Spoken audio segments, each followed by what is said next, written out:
প্রিয় নবীর দরুদ শরীফ যখন হবে, সালাতুস সালাম যখন পেশ করা হবে, শয়তান তখন তার ডানে বামে থাকে না, ঠিক কিনা? শয়তানের স্থান নিতে পারে না। কেননা সালাতুস সালাম এমন একটা ইবাদত, যে ইবাদতের সাথে সরাসরি আল্লাহ রাব্বুল আলামিনের সম্পর্ক, ঠিক না বেঠিক? আপনারা এই মাহফিল দিয়েছেন সালাতুস সালাম মাহফিল, আমি পোস্টারে দেখলাম প্রচার হয়েছে সালাতুস সালাম মাহফিল।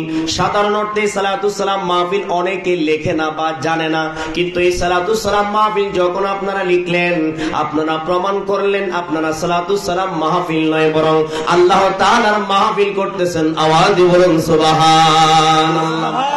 কারণ আল্লাহ রাব্বুল আলামিন পবিত্র আল কোরআনের মধ্যে সূরা আল আহজাবের 56 নম্বর আয়াত শরীফের মধ্যে সুস্পষ্ট ভাবে ঘোষণা দিয়েছেন, ইন্নাল্লাহা ওয়া মালাইকাতাহু ইউসাল্লুনা আলান নবী ইয়া আইয়ুহাল্লাযীনা আমানু সাল্লু আলাইহি ওয়া সাল্লিমু তাসলিমা।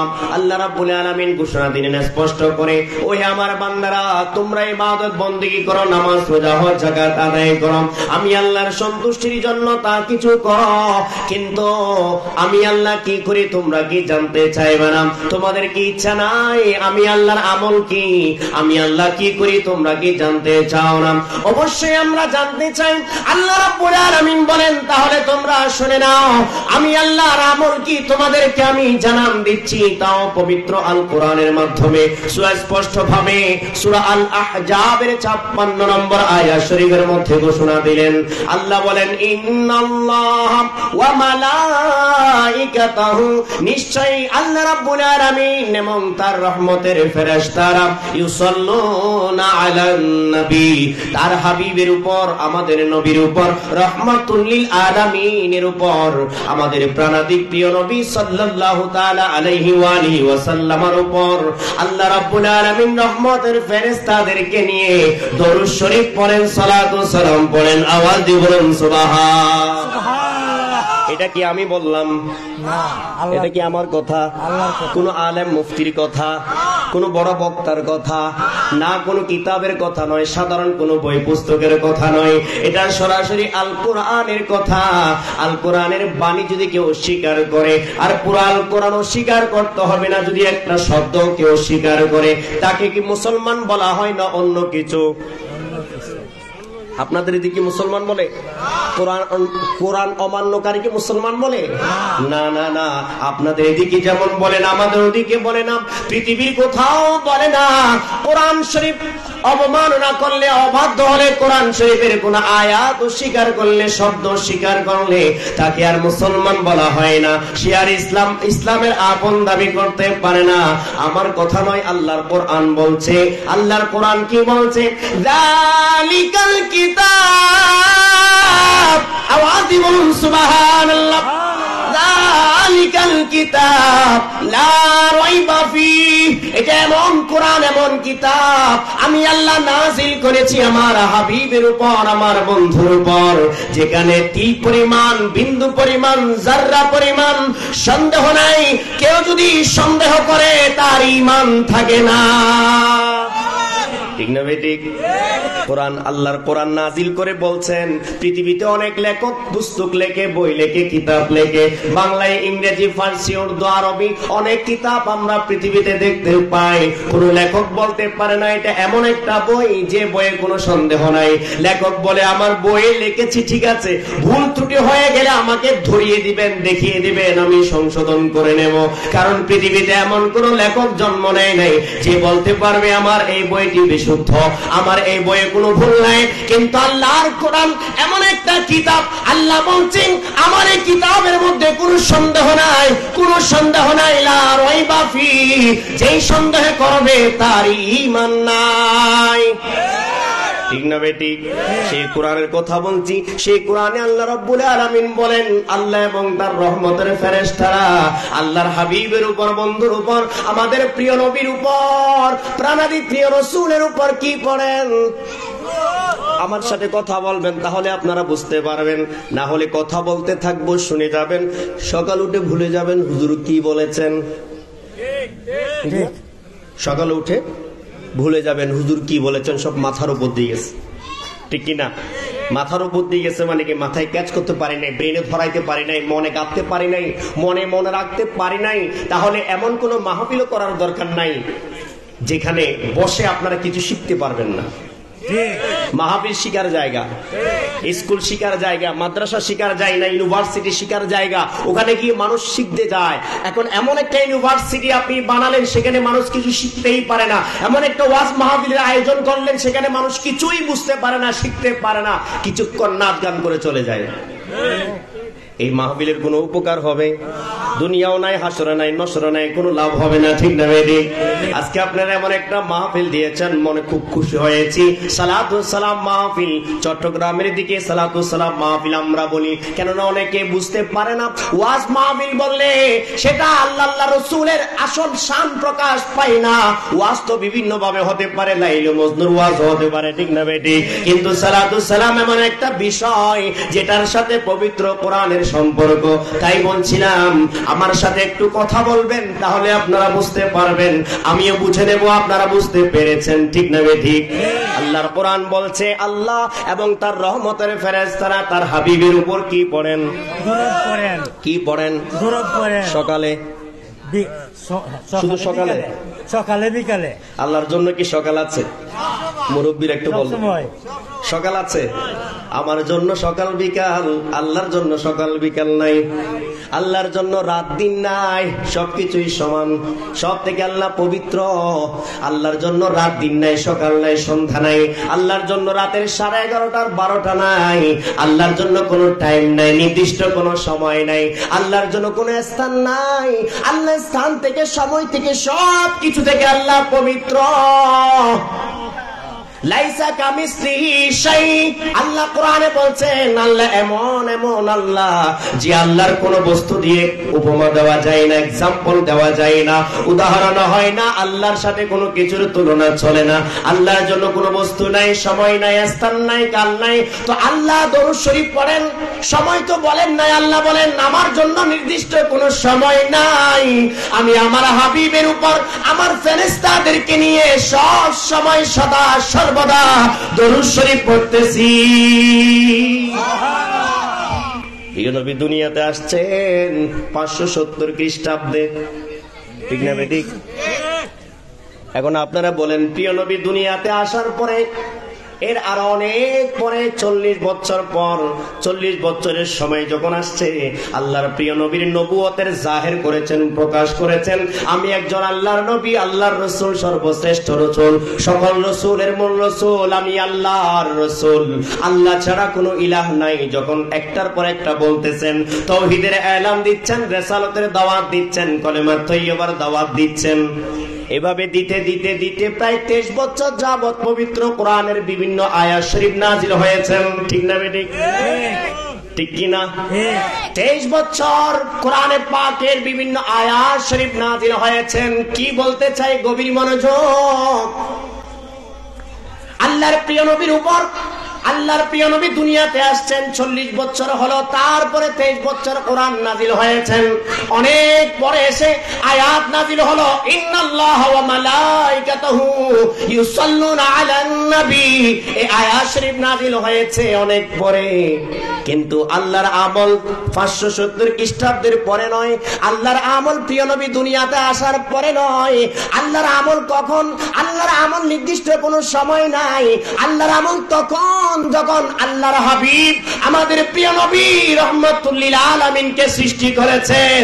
যখন কুল কায়নাতের কোনো কিছুই সৃষ্টি করা হয় নাই, তখনই আমাদের নবীকে নূর করে সৃষ্টি করেছেন। আওয়াজ দিয়ে বলেন সুবহানাল্লাহ। প্রিয় নবী হলেন সকল নূরের নূর, আর আমার আল্লাহর নূর থেকে প্রিয় নবীর নূর। আমি বলছি না, কোরআন বলছে কদ জাআকুম মিনাল্লাহি নূর। সুবহানাল্লাহ। আরো জোরে বলেন না সুবহানাল্লাহ। এটা নিয়ে কত যুদ্ধ বিগ্রহ, মারামারি, দলাদলি, কাটাকাটি, কত ওয়াজ মাহফিল, তর্ক বিতর্ক, বহস, আলোচনা। আল্লাহর কোরআন আল্লাহর আলোচনা করে দিয়েছেন। আমার নবীকে ডানে বামে উপরে নিচে এমন কিছু শব্দ দিয়ে, এমন কোন সাধারণ শব্দ দিয়ে তোমরা বলিও না। আমার নবী সৃষ্টির কারো সাথে তুলনা হয় না। স্রষ্টা হিসেবে আল্লাহ তুলনাহীন, সৃষ্টি হিসেবে আল্লাহর রাসূল তুলনাহীন। আল্লাহর রাসূল তোমাদের কারো মতো নয়, আল্লাহর রাসূল তোমাদের কারো মতো নয়। মানুষ যখন সৃষ্টি হয় নাই তখন আমার নবীর সৃষ্টি। আদম আলাইহিস সালাম সৃষ্টি হওয়ার পর, দুনিয়াতে আসার পরে মানুষের সৃষ্টি। এর আগে দুনিয়াতে মানুষ আসে নাই, কিন্তু আদম আলাইহিস সালাম সৃষ্টি হয়েছে আরো অনেক আগে, বহু আগে আদম আলাইহিস সালামের সৃষ্টি। জান্নাতে ছিলেন, তারপরে আবার দুনিয়ার জমিনে আল্লাহ পাঠিয়ে দিলেন। এটা আল্লাহর হিকমত কুদরত, আমাদের সৃষ্টির জন্য পাঠিয়ে দিলেন, নবী রাসূলের ভুলের কারণে নয়। অনেকে বলে আদম আলাইহিস সালাম ভুল করেছেন তাই পাঠিয়ে দিয়েছেন, নাউজুবিল্লাহ। আল্লাহর নবী রাসূলরা ভুল করে না। কেউ যদি বলে নবী রাসূল ভুল করে ফেলে, তাহলে তার ঈমান আছে কি নাই? আরো জোরে বলেন, আছে কি নাই? সেজন্য বলা হয় নবী রাসূলরা মাসুম। মাসুম দেখো না, আপনাদের এদিকে আছে নাকি গুনাহ বলে এরকম আছে না? আমাদের ওদিকে নাই, আশা করি আপনাদের এদিকেও থাকবে না। আমি শুনেছি আপনারা এখানে পাক পাঞ্জাতনের আহলে বাইতের আশিক, আওয়াজ দিয়ে বলেন সুবহানাল্লাহ। খুলাফায়ে রাশিদিন, সাহাবায়ে কেরাম, আইম্মায়ে কেরাম, আউলিয়া কেরামের আশিক, সুবহানাল্লাহ বলেন না? ইসলামের বন্ধু, কোরআনের বন্ধু, আওয়াজ দিয়ে বলেন সুবহানাল্লাহ। এখানে কোনো ভেজাল থাকতে পারে না? থাকতে পারেনি। তাহলে নবী রাসূল কোনো ভুল ত্রুটি করেনি। আরো জোরে বলেন, করে? সন্দেহ আছে মনে হয়, জোরে বলেন না। নবী রাসূল কোনো ভুল ত্রুটি করে? আল্লাহর নবী রাসূল সবাই মাসুম। কেন মাসুম? কেননা আল্লাহ তাদেরকে গাইডলাইন দেয়। নবী রাসূল ভুল করা মানে কে ভুল করা? আল্লাহ। নাউজুবিল্লাহ। তাহলে নবী রাসূলের উপর দোষ দিলে কার উপর গিয়ে পড়বে? কেননা নবী রাসূলকে পাঠিয়েছেন কে? আল্লাহ। সরাসরি পাঠিয়েছেন আল্লাহ, তাই আল্লাহই তাদেরকে নিয়ন্ত্রণ করে। আল্লাহর কোরআন তাদের কাছে আসে, আল্লাহর তাওরীত তাদের কাছে আসে, আল্লাহর জবুর তাদের কাছে আসে, আল্লাহর ইনজিল তাদের কাছে আসে, আল্লাহর আসমানি কিতাব তাদের কাছে আসে। আমার আপনার কাছে কোনো মোল্লা মৌলবীর কাছে আসে না। তাহলে বোঝা গেল আল্লাহর সাথে তাদের সম্পর্ক আছে, ঠিক কি না? ইনজিল তো কোনো মানুষের কাছে আসে নাই, নবীর কাছে আসে, হযরত ঈসা আলাইহিস সালাম, ঠিক কি না? তাওরীত তো হযরত মূসা আলাইহিস সালামের কাছে আসছে, কোনো মানুষের কাছে আসে নাই। জবুর কিতাব হযরত দাউদ আলাইহিস সালামের কাছে আসছে, কোনো মানুষের কাছে আসে নাই। আর আল কোরআন সকল কিতাবের মূল কিতাব আল কোরআন। আর যে কোরআন আসছে যার কাছে, তিনি হলেন সকল নবীর মূল নবী, আমাদের নবী। কোন মানুষের কাছে আসছেনি। তাহলে বোঝা গেল আল্লাহর রাসূলের সাথে আল্লাহর সম্পর্ক, আল্লাহর নবী রাসূলের সাথে আল্লাহর সম্পর্ক। নবী রাসূলরা কোনো ভুল ত্রুটি করতে পারে না। আমাদের সৃষ্টির জন্য আল্লাহ আদম আলাইহিস সালামকে দুনিয়াতে পাঠিয়েছেন। আদম আলাইহিস সালাম দুনিয়াতে আসার পর প্রায় 300 বছরের ঊর্ধ্বে 350 বছর তিনি কান্না করেছেন আল্লাহ রাব্বুল আলামিন যাতে কাছে টেনে নেয়। ঠিক সুবহানাল্লাহ বলেন। কোথায় টেনে নেয়? কাছে টেনে নেয়। একটু অভিমান আছে যাতে কাছে টেনে নেয়। দোয়া করতেছেন, এদিকে যায় ওদিকে যায়, আল্লাহর দরবারে ফরিয়াদ করে। আল্লাহ রাব্বুল আলামিন এখনো অপেক্ষা করছেন কখন কার উসিলায় দিলে দোয়া করলে আল্লাহ কবুল করবেন, সেটা শিখানোর জন্য। অবশেষে 350 বছর পর হযরত আদম আলাইহিস সালাম গেলেন আরাফাতের ময়দানে। কোথায় গেলেন? আরো জোরে বলেন না, কোথায় গেলেন? আরাফাতের ময়দানে। আরাফাতের ময়দানে গিয়ে আল্লাহর দরবারে ফরিয়াদ করলেন, ইয়া রাব্বাল আলামিন, আপনি আমাকে ক্ষমা করে দিন, আমাকে কবুল করে নিন। ইয়া আল্লাহ, আপনি আমাকে কবুল করে নিন ওই নামের উসিলায়, যেই নাম আমাকে আপনি তৈরি করার পর যখন আমার দেহের মধ্যে রূহ দিয়েছেন, এরপর আমার মাথাটা তুলে আরশের মধ্যে আমি যেই নাম মুবারক দেখেছি, সেই নাম মুবারক লা ইলাহা ইল্লাল্লাহু মুহাম্মাদুর রাসূলুল্লাহ সাল্লাল্লাহু তাআলা আলাইহি ওয়া আলিহি ওয়াসাল্লাম। আল্লাহ, ওই আরশের মধ্যে আমার সেই নাম দেখেছি, আপনার আল্লাহর নামের সাথে আমি বুঝতে পেরেছি তখন এই নাম আপনার কাছে সবচেয়ে বেশি প্রিয়। না হলে আপনার সাথে থাকার কথা না। আমার নাম তো আপনার সাথে নাই, অমুকের নাম আপনার সাথে নাই, কারণ নাম আপনার সাথে নাই, কেবলমাত্র একটা নাম আপনার সাথে, যেটা আমি আরশের মধ্যে জান্নাতের মধ্যে সব জায়গায় দেখেছি। সেই নামের সেই কুদরত, সেই নামের শান আমি জেনেছি। আমি যখন আপনাকে জিজ্ঞেস করেছিলাম আল্লাহ আপনার নামের সাথে এই নাম কেন দিয়েছেন, আল্লাহ বলেন ওহে আমার আদম আমি এই নাম শুনে নাও, এই নামের শান তুমি শুনে নাও। আমি যদি আমার হাবিব আমার বন্ধু মুহাম্মাদুর রাসূলুল্লাহ সাল্লাল্লাহু তাআলা আলাইহি ওয়াসাল্লামকে সৃষ্টি না করতাম, তাহলে তুমি আদমকেও সৃষ্টি করতাম না। জোরে বলেন না সুবহানাল্লাহ। আমার কাছে সব নোট করা আছে, সবগুলো সহিহ সনদের হাদিস। বানোয়াট, হালকা, জাল, মওদু এই ধরনের কোনো বর্ণনা এই পর্যন্ত আপনাদের দোয়ায় ভুলি নাই। যদি আপনারা কেউ প্রমাণ করতে পারেন আমার বর্ণনাগুলো কোরআন হাদিসের সাথে মিল নাই, তাহলে আমি সবসময় বলি চ্যালেঞ্জ ঘোষণা করলাম, আমাকে ধরিয়ে দিবেন। যদি আমার ভুল হয় শুধরিয়ে দিবেন, আর যদি ভুল না হয় আপনি সংশোধন হয়ে যাবেন। ঠিক কিনা? ঠিক কিনা? ওহি আমার আদম আমি তোমাকে সৃষ্টি করতাম না, যদি আমার হাবিবকে আমি সৃষ্টি না করতাম, তাহলে বোঝা গেল আদম আলাইহিস সালাম সৃষ্টির আগে কার সৃষ্টি? হাবিব সৃষ্টি। আল্লাহর হাবিব আমাদের নবী। সবচেয়ে বড় গর্ববোধ করছি আমরা আমাদের নবী, সুবহানাল্লাহ বলেন। সেটা কোন নবী? সেটা আমাদের নবী। ঈসা আলাইহিস সালামের উম্মত সরাসরি হয়তো বলতে পারবে সকল নবীর নবী, কিন্তু সরাসরি আমাদের নবী বলার সেই সুযোগটা ছিল না। কোন নবীর উম্মতের সেই সুযোগটা আমাদের নবী বলার সুযোগ ছিল না, কিন্তু আমরা এমন উম্মত হয়েছি আমরা বলতে পারছি তিনি আমাদের নবী। আওয়াজ বলে সুবহানাল্লাহ। খুশি না বেজার? অনেকে আবার বেজারও আছে। বেজার আছেন নাকি?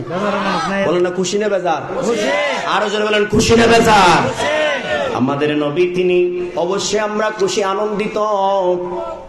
আল্লাহর কোরআন বলছে কি, ফাতালাকা আদম আয়াতের তাফসীরের মধ্যে, তাফসীরে দুররুল মানসুরের মধ্যে ইমাম জালালউদ্দিন সুয়ুতি এই বর্ণনা এনেছেন।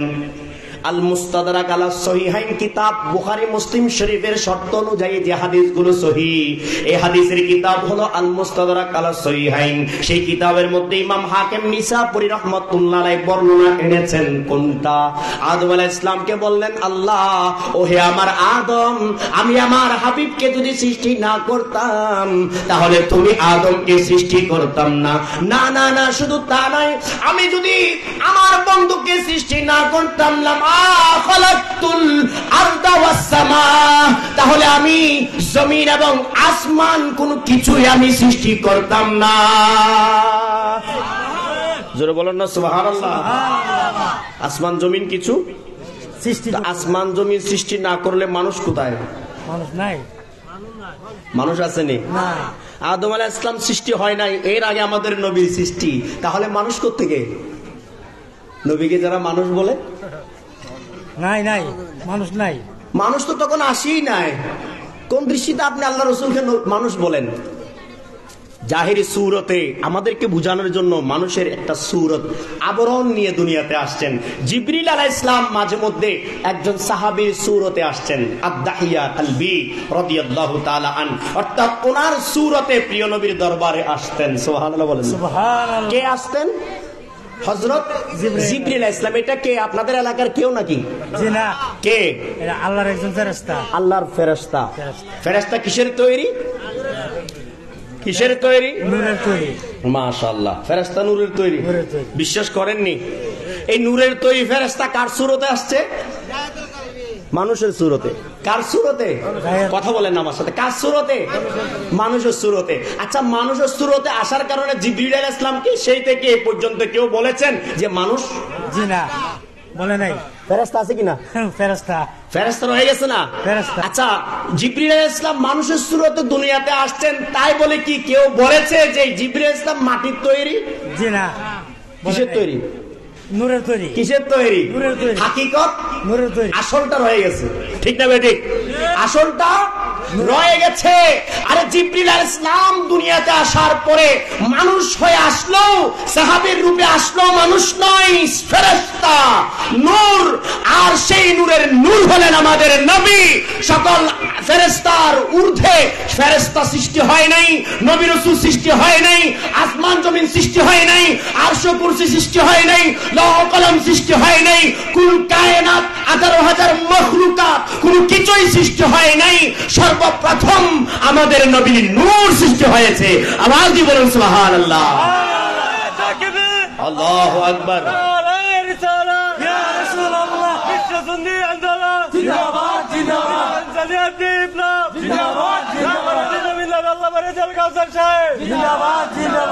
তাহলে ফেরেশতাকে মানুষ বলা যায় না, মানুষের সুরতে আসলে মানুষ হয় না। আমাদের প্রিয় নবী দুনিয়াতে আসছেন মানুষের আবরণে, কিন্তু মানুষ নয়, আল্লাহর নূর, আল্লাহর রসুল। ঠিক না বেঠিক? আরে জোরে বলেন ঠিক না বেঠিক? আল্লাহ রাসূল সাল্লাল্লাহু আলাইহি ওয়াসাল্লাম যেদিকে যায় সেদিকে জান্নাত হয়ে যায়। যেমন আমরা মসজিদে নববীতে যাই, মদিনা শরীফ দরবারে আজম মুবারকে, সেই দরবারে আজম প্রিয় নবীর হুজরা মুবারক থেকে মেহরাব মুবারক, ওই মেহরাব মুবারক পর্যন্ত, মিম্বার মুবারক পর্যন্ত আল্লাহর প্রিয় নবী বলতেছেন এই জায়গাটুকু হলো জান্নাত। সুবহানাল্লাহ, সুবহানাল্লাহ বলেন না? এটা কি? প্রিয় নবী যেদিকে যায় সেদিকে জান্নাত হয়। প্রিয় নবী যে উটনির উপর সওয়ার করতেন, ভ্রমণ করতেন, সফর করতেন, সেই উটনিও জান্নাতি। সুবহানাল্লাহ বলেন না? আরো জোরে বলেন না সুবহানাল্লাহ। এবার আসুন, প্রিয় নবী যে খাম্বার মধ্যে, যে পিলারের মধ্যে, যে ওই উসনুনে হান্নানা খেজুর গাছের খুঁটির মধ্যে হেলান দিয়ে আলোচনা করতেন, খুতবা দিতেন, নামাজ পড়াতেন, সেই উসনুনে হান্নানা খেজুর গাছের শুকনা খুঁটি, সেই খুঁটিটাও হবে জান্নাতি। সুবহানাল্লাহ। মানুষের কথা বলছি না, কিসের কথা বলছি? খেজুর গাছ। মানুষের কথা না, খেজুর গাছের শুকনা খেজুর গাছ, শুকনা খেজুর গাছ, শুকনা খেজুর গাছের কথা বলছি। উসওয়া, এই কাসওয়া অর্থাৎ প্রিয় নবীর বাহন উটনি, সেটাও জান্নাতি। উসতুনে হান্নানা সেটাও জান্নাতি। সুবহানাল্লাহ। শুধু তা নয়, প্রিয় নবী যাকে ইশারা করবেন সেই জান্নাতি। মালিক বিন সিনান রাদিয়াল্লাহু তাআলা উহুদের যুদ্ধের ময়দানে প্রিয় নবীর দন্ত মুবারক শহীদ হওয়ার পরে রক্ত মুবারক যখন পড়তেছেন, সেই সময় তিনি বলছেন আল্লাহর প্রিয় নবীর রক্ত মুবারক, এক ফোঁটা রক্ত মুবারক যদি জমিনে পড়ে তাহলে ধ্বংস হয়ে যাবে। তাই তিনি হাতে নিয়ে আর সেগুলো নিচে ফেললেন না, মুখে নিয়ে নিলেন। আওয়াজ দিয়ে বলুন সুবহানাল্লাহ। মুখে নেওয়ার পরে সেগুলো পান করলেন, খেয়ে ফেললেন। আল্লাহর কোরআন বলছে মানুষের রক্ত খাওয়া হারাম। কোরআন কি বলছে? মানুষের রক্ত। আরো জোরে বলেন না, কি বলছে? মানুষের রক্ত খাওয়া হারাম, হারাম।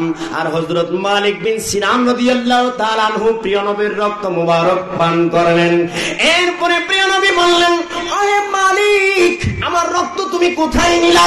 কই আমার রক্ত কই? কারণ প্রিয় নবী জানেন মালিক বিন সিনান রক্ত কি করেছে। তখন হযরত মালিক বিন সিনান রাদিয়াল্লাহু তাআলা আনহু বলছেন, ইয়া রাসূলুল্লাহ, ইয়া হাবিবাল্লাহ, আপনার রক্ত মুবারক আমি জমিনে পড়তে দিই নাই, যা ছিল তা আমি পান করে ফেলেছি। সুবহানাল্লাহ।